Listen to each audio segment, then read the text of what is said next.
Halo semuanya. Dan dari Sabang sampai Merauke, selamat datang di podcast Ngobati. Robara, Tiara. dan juga Dina. Yeay. Halo semuanya, kenalin gue Tiara Melineza. Dan gue Dina Sonia, dan kita dari jurusan Ilmu Komunikasi Universitas Lampung. Nah, gimana nih Tir kabar lo dan juga kabar teman-teman semuanya? Semoga selalu dalam keadaan yang baik-baik aja, dalam keadaan sehat, dan juga dalam keadaan mental yang selalu terjaga. Iya, alhamdulillah ya gue baik ya teman-teman. Tapi ini ditanya nih soal mental sama Dina ya. Singgung-singgung Jadi singgung aja nih soal mental. Tapi ya make sense ya kenapa Dina nanya ini teman-teman. Karena memang kesehatan mental atau gangguan kesehatan mental ini lagi jadi bahan perhatian banget ya. Benar, dan juga ini tentu perlu banget Tir dibahas, apalagi buat para pekerja yang relate banget kayaknya dengan topik kita kali ini gitu. Nah, teman-teman tahu nggak sih, dan lo tahu nggak sih Tir, kalau tahun 2019 WHO itu pernah merilis catatan ada sekitar 300 juta orang di seluruh dunia itu yang terkena depresi, dan uniknya lagi nih yang perlu digarisbawahi itu 15,6 jutanya dari Indonesia Tir. Wow, banyak sekali. Ini gak unik ini Dina. Ini miris ya teman-teman, 15,6 juta. Sedih banget ya untuk ngedenger fakta dari Dina tadi. Betul. Karena bahkan semua kalangan itu gak terkecuali ya mengalami yang namanya gangguan kesehatan mental. Apalagi sesuai dengan topik kita yaitu angkatan kerja. Dan lu tahu gak sih Wadin, kalau menurut data dari Mental Health America tahun 2019, mereka menemukan fakta bahwa hampir 9 dari 10 pekerja global itu tuh mengalami gangguan kesehatan mental, dan kebanyakan penyebabnya dari tekanan di tempat kerja. Wah, cukup banyak ya Tir ya berarti. Padahal nih gue juga pernah membaca lagi dari rilisannya WHO tahun 2022 yang menyebutkan bahwa potensi kerugian sebesar 1 triliun US dollar per tahun akibat hilangnya produktivitas pekerja karena gangguan kesehatan mental itu tadi. Dan bisa dibilang ya, otomatis ini mengganggu banget dan juga berdampak pada produktivitas dan juga perekonomian serta pendapatan negara. Setuju banget sama statement Dina. Untuk menjaga kesehatan mental udah sepatutnya jadi sorotan kita guys untuk sekarang ya. Karena bahkan dari Yanuar Nugroho ya, Din, dari Bappenas itu pernah mengatakan nih bahwa untuk mencapai Indonesia Emas tahun 2045 itu membutuhkan kondisi mental para pekerja yang produktif, yang tentunya baik dan mumpuni. Kita nggak bakal nih bisa menggapai cita-cita Indonesia Emas 2045 tadi kalau kesehatan mental itu belum diperhatiin nih deh. Wah, bahkan sekelas kesehatan mental aja tuh ada elemen tersendiri loh buat mencapai 2045 itu tadi gitu. Nah, masalah mental health ini bisa dibilang cukup kompleks dan gak bisa disepelein gitu aja nih Tir, karena juga menyangkut cita-cita Indonesia ke depan. Benar. Namun baru sedikit nih diri kita yang tahu tentang tanda-tandanya, yang aware juga sama tanda-tandanya. Oh, bahkan ada tanda. Oh, berarti ada tanda-tanda awalnya gitu ya. Oh, ada gejala-gejala awal yang emang udah harus diwaspadai gitu dan harus diperhatikan. Apa aja tuh? Apa aja? Nah, gejala-gejala awalnya nih yang gue pernah rasain dan juga gue pernah baca, itu jadi nggak bersemangat, terus mudah stres, mudah marah, sulit mengontrol emosi, dan juga mudah lelah. Tentunya semua tanda-tanda ini berpengaruh banget sama menurunnya performa kita saat bekerja. Bener banget, setuju banget. Dan kenapa gue setuju ya teman-teman? Karena sering banget gue jumpain nih di sekitar gue, orang-orang di sekitar gue yang mengalami tanda-tanda tersebut nih.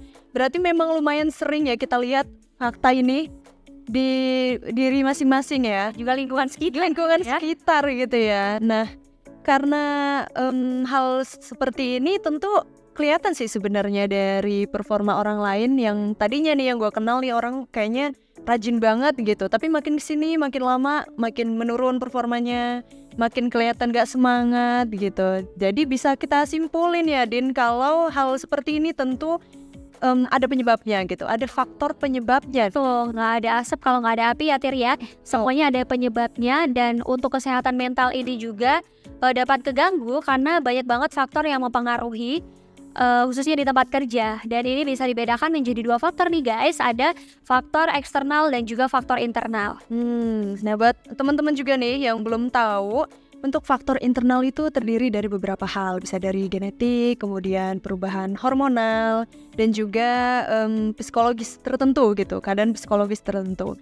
Nah, sedangkan untuk faktor eksternalnya ya seperti tadi, yaitu stres bekerja, stres berteknologi ya, kemudian stres karena lingkungan kerjanya juga, dan stigma-stigma yang muncul. Betul banget, dan gue sedikit menambahkan penyebab lainnya selain stres bekerja dan lain-lain tadi.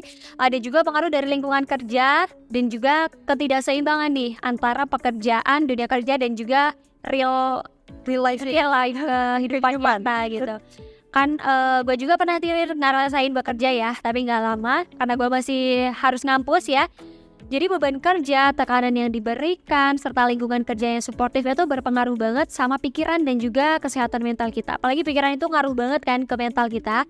Dan kalau diri dan mental kita itu nggak sehat, nggak semangat, dan tentu kita lama-kelamaan akan out dari perusahaan itu. Dan tentunya performa kita pun untuk perusahaan itu kan lama-lama bakal nurun juga. Merugikan perusahaan juga ya sebenarnya. Nah, jadi kita tuh harus banyak survive gitu loh, Tir. Iya. Jadi karena Dina udah bercerita ya, ternyata Dina juga udah pernah bekerja. Tentu berarti kita harus bisa survive ya, Din, pada dunia kerja tadi. Dan tentu bisa jadi tantangan tersendiri ya, gimana caranya kita bisa bertahan di dunia kerja tadi supaya tetap bisa bekerja. Benar, apalagi setiap perusahaan itu kan menginginkan performa terbaik karyawannya untuk perusahaan nih ya. Tapi yang menjadi pertanyaan, apakah perusahaan ini udah menerapkan lingkungan kerja yang mental health friendly atau udah menciptakan lingkungan kerja yang nyaman gitu bagi seluruh karyawan atau pekerjanya? Ya, itu harus jadi perhatian ya untuk perusahaan apalagi ya. Setuju banget, karena penyebab buruknya kesehatan mental itu banyak banget ya. Seperti yang udah kita sebutkan, internal, eksternal, lingkungan kerja juga. Dan kenapa sih lingkungan kerja ini harus jadi perhatian guys, untuk kita semua ya, karena kenyamanan karyawan, balik lagi, kenyamanan karyawan sama dengan produktivitas kerja yang lebih baik. Jadi ya memang untuk mencapai target perusahaan yang lebih baik, dibutuhkan karyawan yang mempunyai performa kerja yang baik pula. Juga harus didukung dengan performa atau lingkungan yang positif, kondusif juga. Betul. Gue setuju banget karena gue juga pernah dengar nitir dari orang terdekat bahwa lingkungan itu sengaruh itu ya, lingkungan kerja, karena beberapa orang menjadikan kerja itu sebagai kadang refreshing tuh ya. Kayak mereka bekerja untuk melepaskan masalah mereka yang mungkin ada dari keluarga, dari diri mereka, dengan bercerita kepada orang-orang yang ada di tempat kerjaan gitu. Jadi secara nggak langsung environment atau lingkungan itu juga dapat menurunkan kadar stres kita juga ya, karena kita menyibukkan diri kita ya, jadi ya melupakan masalah-masalah yang di belakang ya, dari internal ya. Jadi ke tempat kerja. Dan tentu kalau misalkan lingkungannya pun supportif, kondusif, positif, itu juga bakal membuat pekerjaannya enjoy dan justru malah menurunkan kadar stres. Betul banget. Nah, gue izin nambahin juga nih, Din ya. Untuk ciptain lingkungan kerja yang kita idam-idamkan tadi ya, ramah dan kondusif, tentunya kita perlu nih memperhatikan dari pihak perusahaan nih, udah memperhatikan belum sih soal workflow-nya ya, atau flow kerjanya di perusahaan itu udah sesuai belum sih dengan undang-undang. Bahkan ada loh di undang-undangnya nomor 13 tahun 2003 tentang ketenaga kerjaan, di mana dalam seminggu durasi kita bekerja itu normalnya cuma selama 40 jam per minggu guys. Tapi sayangnya nih, dari data survei Angkatan Kerja Nasional atau Sakernas tahun 2019 itu nunjukin fakta bahwa 29,01% pekerja itu bekerjanya lebih dari durasi 40 jam, yaitu 48 jam per minggu. Gitu. Itu pasti ngaruh banget dong ke kesehatan mental karena rasa capeknya double gitu ya. Ya, belum lagi banyak yang pekerja yang bisa dibilang rumahnya jaraknya jauh tuh. Jadi bikin mereka dongkol sendiri gitu di jalan, udah macet, ketemu orang yang bermacam-macam kan, harusnya waktunya buat pulang bukan buat kerja. Benar sekali. Nah, tentu hal ini harus jadi perhatian untuk bagi perusahaan juga ya. Nah, itu tadi kan strategi dari perusahaan nih, apa yang harus dilakukan. Sekarang dari individunya nih, Tir, gimana caranya mengelola mental health ini agar kita selalu balance gitu atau seimbang. Nah, yang pertama guys, gue ada tips, itu sadar dan peduli sama kesehatan mental diri kita. Kita harus sering-sering nih bercermin atau self-reflection. Kalau kita harus tahu kapan tanda-tanda apa yang udah muncul saat kita tuh udah burn out atau stres karena bekerja, sehingga kita tuh bisa mengelola hal itu secepat mungkin. Dan selanjutnya kita juga harus work-life balance ya tentunya. Jadi jangan kerja mulu, kita harus enjoy our life.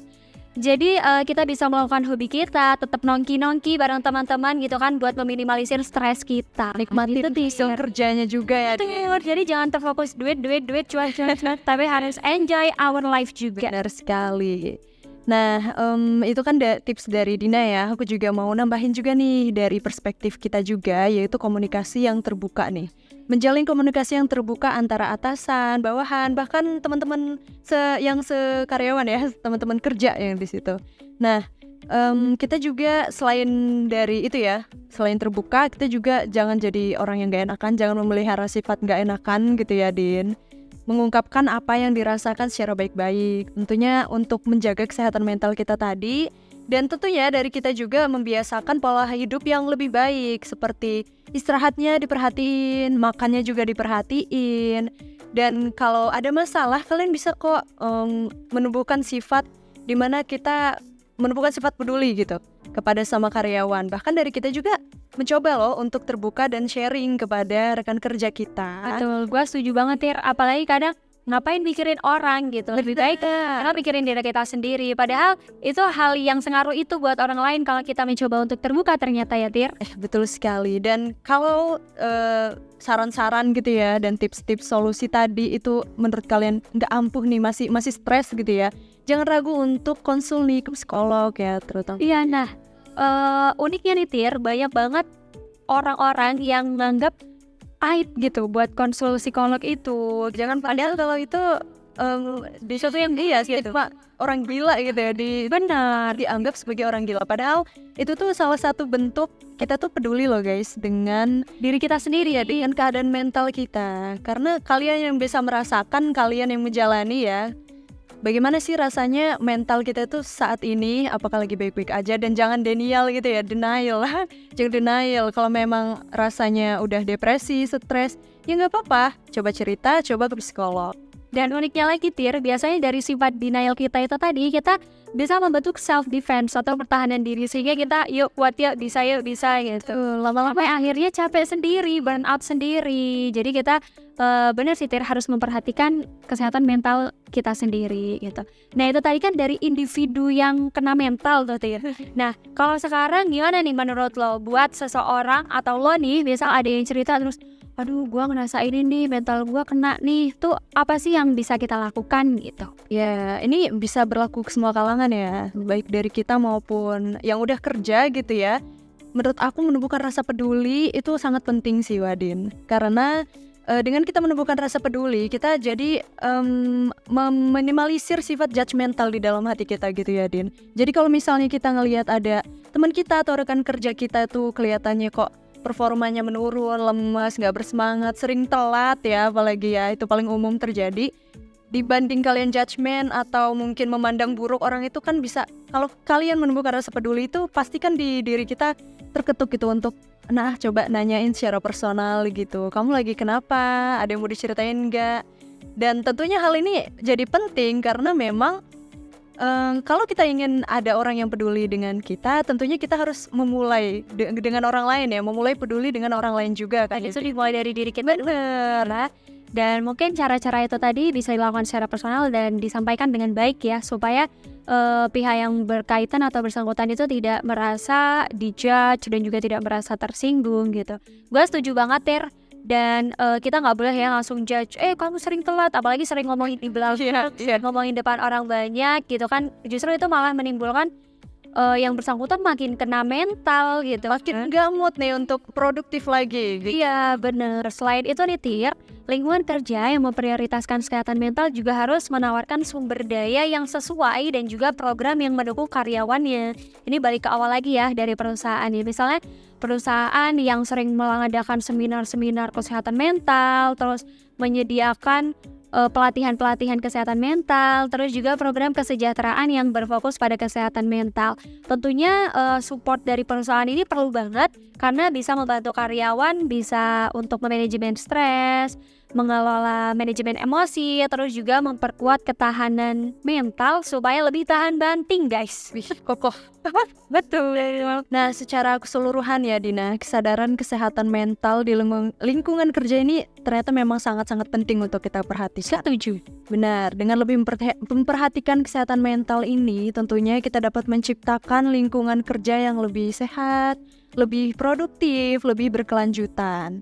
Begitu, dan setiap individu dalam lingkungan kerja itu tentunya berperan penting guys. Baik itu dari atas, setara maupun bawah, semuanya itu memiliki peran untuk saling menjaga kesehatan mental masing-masing yang ada di dalamnya ya.